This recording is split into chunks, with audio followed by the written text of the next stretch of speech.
Vous allez reconnaître, je suis passé là il y a 2 heures, un peu plus de 2 heures, il n'y avait personne, j'étais tout seul. Et là, ça commence à être plutôt animé. Je sais pas si vous voyez là, ici en Ukraine, ce qu'ils font, c'est qu'ils mettent du bois au milieu des tables. Et en fait, tu peux t'approcher des tables, manger ton hot dog ou ton Glühwein, boire ton Glühwein ou tes frites, manger tes frites et sans te peler le cul en fait. Tu peux être dehors même à moins 10 et vu qu'il y a comme une espèce de cheminée au milieu de la table, tu peux être dehors même quand il fait super froid. Donc c'est plutôt cool, j'ai jamais vu ça en France, ils devraient le faire, surtout dans le nord où il fait super froid. Mais ça, typiquement, c'est un truc qui doit exister qu'en Europe de l'Est. Ou du moins, c'est parce que je suis né, j'ai jamais vu ça en France. En tout cas, c'est bien cool.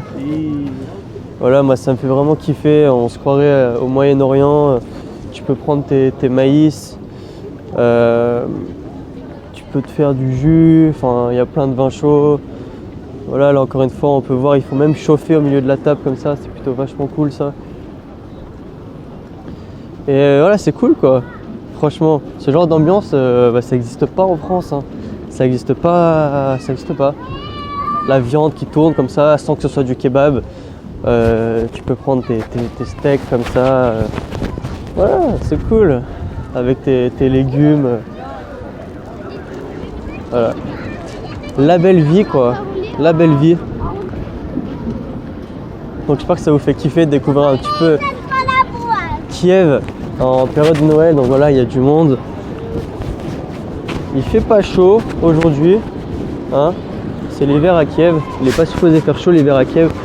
Je pense que vous le savez, hein, c'est pas un secret. Je vous apprends rien. Il y a une petite fête foraine aussi. Et ça aussi, ça m'amuse parce qu'à Nice, la seule fête foraine qu'il y a, elle est à l'intérieur. Ça s'appelle Luna Park. Elle est dans un bâtiment en fait, donc c'est pas la folie. Et là, les gens qui ventent, qui pleuvent, qui grêlent, peu importe. Bon, en général, il neige, donc ça va.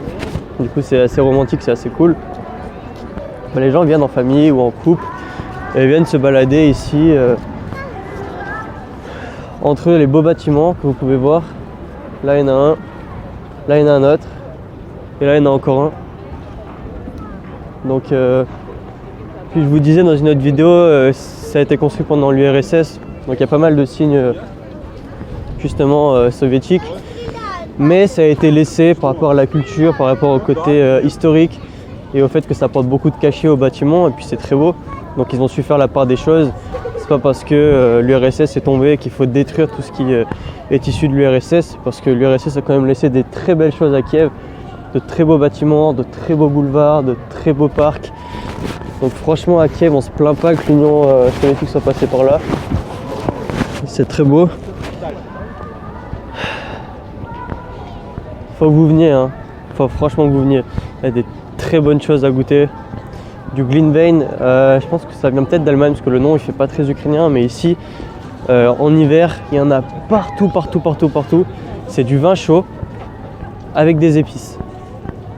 C'est un régal, un vrai régal. Ça se boit, ça doit être dans les 10 degrés d'alcool, ça dépend. Des fois ils en font des super forts. J'en ai goûté un une fois à la campagne, c'était presque 30 degrés. Là, j'ai bu une gorgée, je l'ai jeté parce que du vin à 30 degrés, ça défonce. Et c'est même pas par rapport à l'alcool, ça défonce, genre tu te sens bourré ou quoi, c'est que à l'intérieur, ça fait du mal, quoi.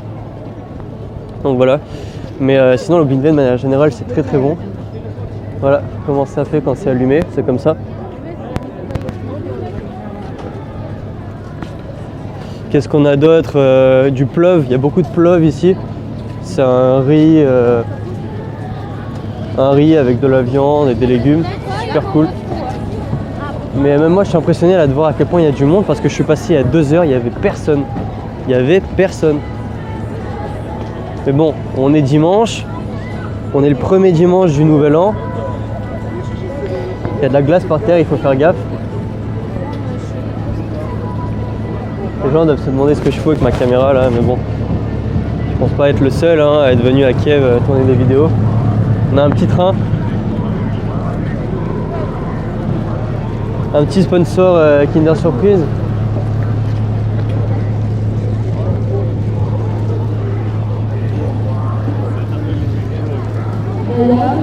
Les Belges colonisent l'Ukraine.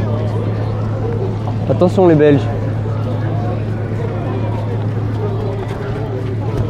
Bon voilà, hein, la patinoire. Le sapin de Noël. Et encore, c'est pas le plus grand. À Kiev, le plus grand, il est sur la place de la cathédrale Sainte-Sophie. Un carrousel là-bas que je vais vous montrer aussi. Putain, c'est beau, hein. Je m'émerveille alors que ça fait 1 an et demi déjà que je vis en Ukraine. Et ça fait des années que je vis en Europe de l'Est, mais j'ai encore de quoi m'émerveiller. Ma petite fille, elle a 3 mois. Elle va me rejoindre tout à l'heure avec ma copine. Et imaginez-vous quand on va venir s'amuser ici, quand elle sera un petit peu plus âgée. Ça va être génial, quoi. Ça va être génial. Cette ville est faite vraiment pour les familles, quoi. Et ils font la queue, quoi. Ils font la queue pour aller sur le carrousel, j'ai jamais vu ça. J'ai jamais vu ça. J'ai le pouce qui gèle.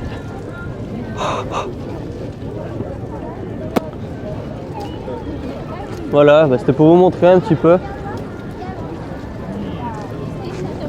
J'espère que ça vous plaît, hein.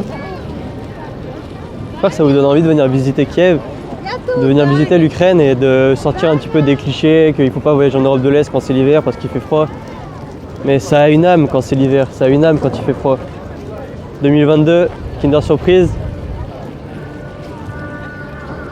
Franchement, venez en hiver, quoi. Faut pas avoir peur de l'hiver en Ukraine parce que c'est normal en fait. C'est comme si on voulait pas aller à Nice en été, en fait. C'est la même chose finalement. L'âme de Nice, elle est principalement là quand c'est l'été. Et l'âme de Kiev, elle est principalement là quand c'est l'hiver. Je sais pas si vous voyez derrière moi là le magnifique plat de plov. Je vais m'en manger un tout à l'heure. Pour sûr, je vais m'en manger un. Je vais attendre qu'Olga elle arrive, ma petite chérie là. Regardez-moi toutes ces belles choses. Je vais attendre qu'elle arrive, on va se faire un super repas au soleil. Bon, une petite famille d'Ukrainiens là. Ils sont en train de manger et boire, ils ont ramené leur bouteille de cognac ukrainien. Parce qu'en Ukraine, ils font aussi du cognac. Et voilà, une belle petite scène là. À part ça, il y a le Covid, à part ça, il y a la guerre, à part ça, il faut pas sortir de France parce que c'est dangereux. Franchement, les Ukrainiens qui ont voyagé en France, ils n'ont plus envie d'y aller, je vous le dis.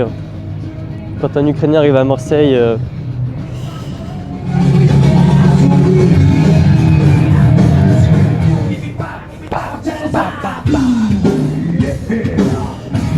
yes. Bon, abonne-toi à la chaîne pour voir d'autres vidéos où je t'explique comment rencontrer des femmes en Europe de l'Est et comment fonder ta famille. Je t'explique tout de A à Z. Récupère tout ce que je t'ai mis en description aussi parce que c'est là qu'il y a le plus de valeur. Je te fais accéder à mes programmes, à mes formations, à mes voyages organisés ici sur place. Je te fais rencontrer des femmes directement. Il n'y en a pas beaucoup qui font ça, même sur le marché francophone. Franchement, il n'y en a pas.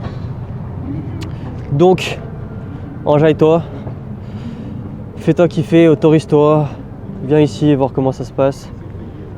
Prends-toi un ticket, rejoins-moi, dis-moi quand tu es à Kiev. Crois-moi, tu vas être bien reçu. Regarde les vidéos que j'ai posées sur la chaîne, les témoignages, quand j'ai organisé mon séminaire, on a loué un penthouse, il y avait plein de meufs. Regarde un petit peu comment c'était pour les autres gars. Et autorise-toi à vivre la même chose. Abonne-toi, mets-moi un like, clique sur les liens en description, mets-moi un commentaire et on se retrouve.